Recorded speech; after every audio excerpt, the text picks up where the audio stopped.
Pasado alas 3 ng hapon kanina nabulabog ang Recto Corner Avenida sa Maynila.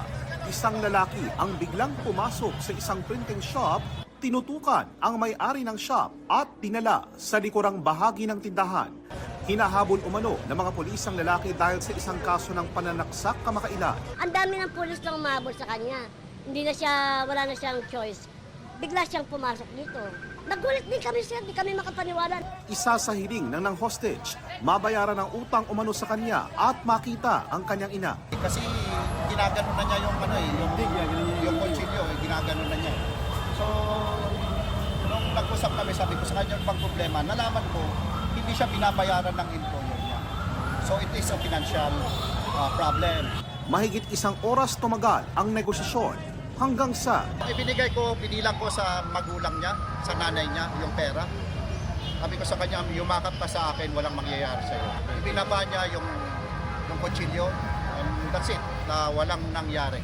Wala natapos ng maayos. Nagpadala kagad kami ng mga personnel namin para i-clear yung area.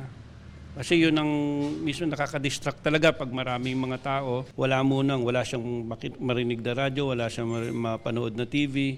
And at the same time, ang communications dun lang sa negotiator o sino man yung unang dumating. At nagkataon na yun, tumatanggap na siya ng tubig at nakakausap na natin siya. Eventually, bumigay na rin siya at sumuko na.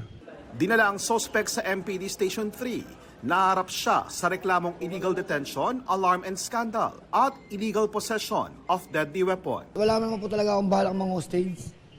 Napatakbo lang po talaga ako dahil po yun sa mga mahabol sa akin. Kasi po, kaya po ako napunta sa recto ulit para kunin ko yung sahod ko. 3 araw na sahod ko na ayaw nila ibigay. Para sa GMA Integrated News, ako po si JP Soriano, ang inyong saksi.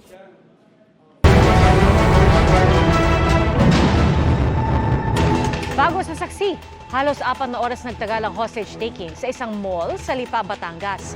Tinutukan ng hostage taker ng patalim ang sales lady habang nakapulupot ang kamay nito sa biktima.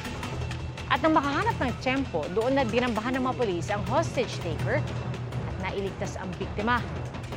Dinala sa presinto ang hostage taker habang sa ospital naman ang biktima. Wala papahayag ang biktima, suspect at ang pamunuan ng mall. Mga kapuso, maging una sa saksi. Mag-subscribe sa GMA Integrated News sa YouTube para sa iba't ibang balita.